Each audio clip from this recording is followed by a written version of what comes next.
Well, I would say that the Reagan administration has not delivered on its campaign promises.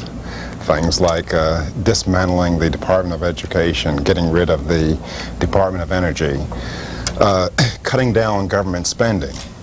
Clearly, government spending is far more than it was when Reagan took office. Taxes are greater than. So in terms of performance, in terms of delivering on campaign promises in 1980, I think that it is indeed a failure in that sense. Now, it's a success in another sense, namely that I think that the level of debate has been raised in our country on a whole range of issues. A key one is the legitimate role of government in a free society. That was a call-in show here, middle of the end of the Reagan administration. Mm-hmm. What's your reaction when you hear that today? Well, I there's not much to change. I think that we still need to ask, well, or settle, what is the legitimate role of government in a free society? And a legitimate role of government in a free society is not that of government taking what belongs to one American and giving it to another American to whom it does not belong. Have you ever, in your lifetime of writing and all that, known a president to keep his promise? No, I don't. And you can't fully blame this on a president. That is, and I suggest to people that you can't blame the problems that we face fully on politicians, because politicians, you can blame them a little bit for violating their oath of office, but politicians are doing precisely what the American people elect them to office to do. And what do the American people elect politicians to office to do? They elect them to office to use the power of their office to take what belongs to one American and bring it back to them. That is, they want politicians to do for them what if they did this identical thing privately, they would go to jail. That is, if I took your money to help some elderly person or some poor person, if I took it by force today and help somebody, I would go to jail. Why didn't the public hold these elected officials accountable? Well, because they're doing what the public wants them to do. That, imagine. Some of the viewers might be upset about this, but imagine this. Imagine I'm running for the United States Senate from, let's say, North Carolina, any state.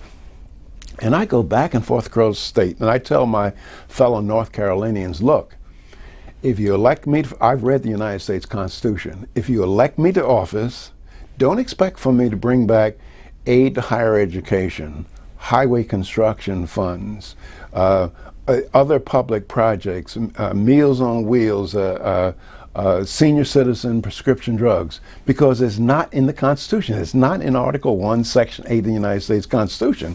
Well, do you think I would get elected to the Senate from North Carolina?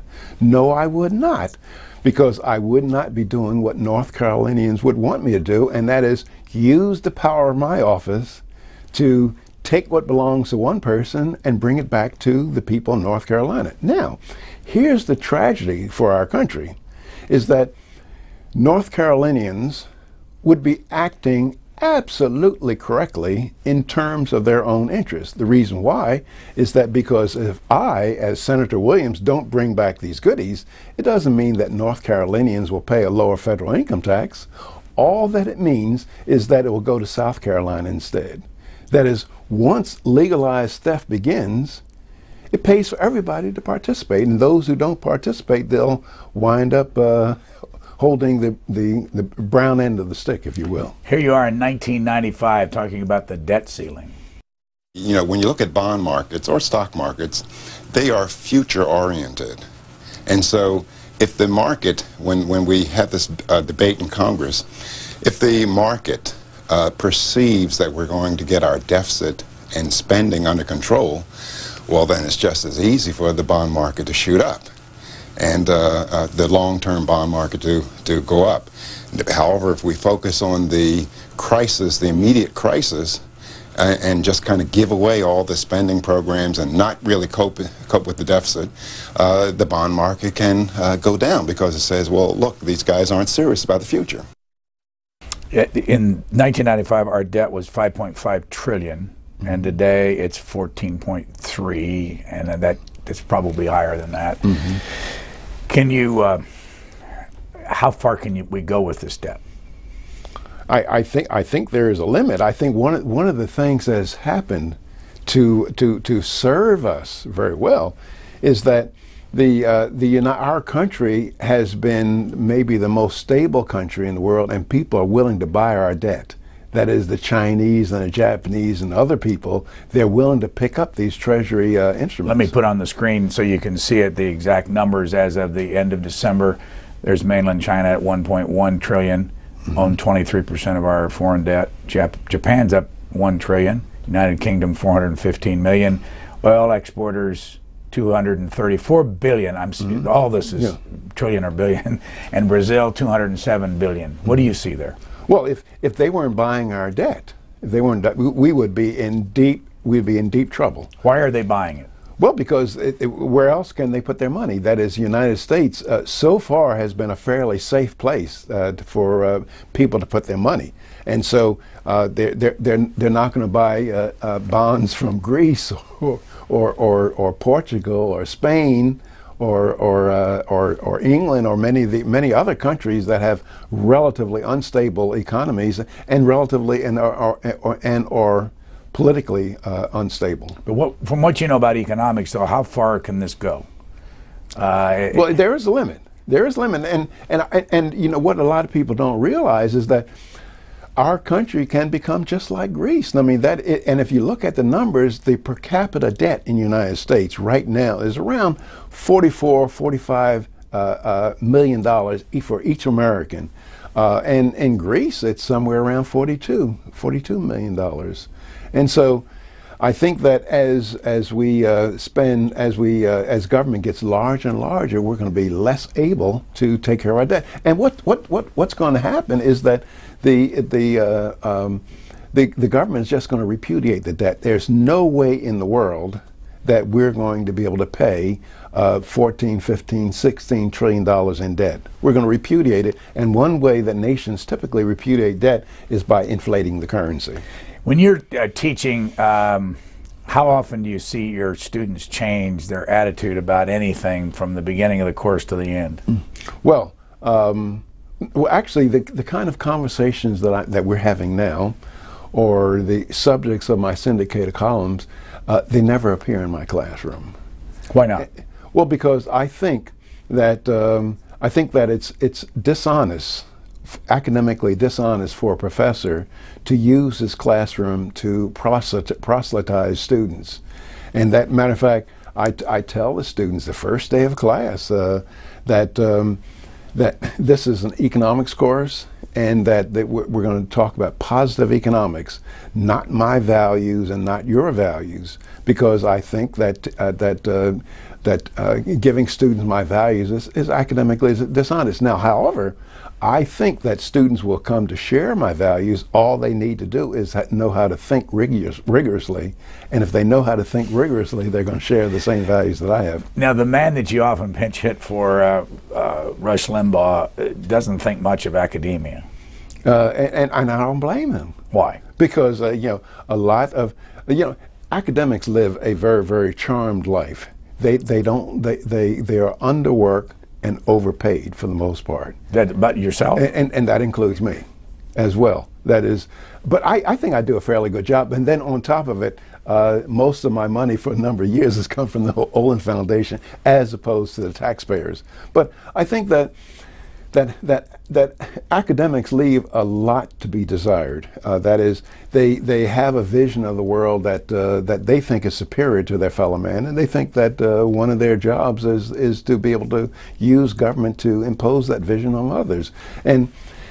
And then if you ask the question, people say, well, gee, academics are smart, or this politician is smart, he's smarter than that one. being smart does not carry a lot of weight with me, because I think that the world has been messed up by smart people. Dumb people have not messed up anything in this world that I can think of. It's been smart people. You speak about organ donorship. This is from, let's see, 1999, the Independent Institute at Oakland, California. I believe people have the right to sell their organs. I believe that people should have the right to bequeath their organs to their heirs. Matter of fact, my doctor, some years ago, he was trying to get me to stop smoking. And so I told him, I said, what sense does it make to put pink lungs in the ground? I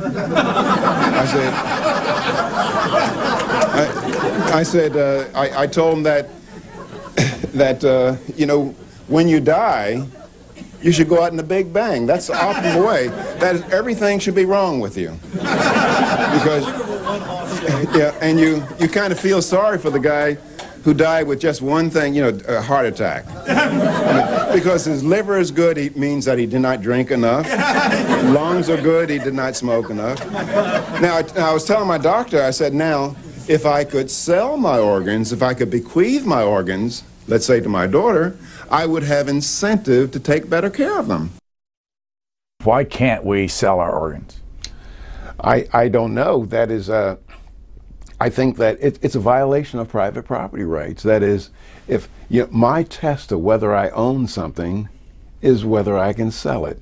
And now, if the Congress owned my organs, well, then it makes sense. I don't have the right to sell them because they belong to somebody else. But if I own my organs, I think I have the right to sell them. And I believe that having a market for organs would be, it would be very, very good for people who need it. That is, there are a huge list of people on the organ transplant list that are not being served because people cannot sell their organs. But you can give them away. Yeah, you can give them away, but there's, I can just imagine.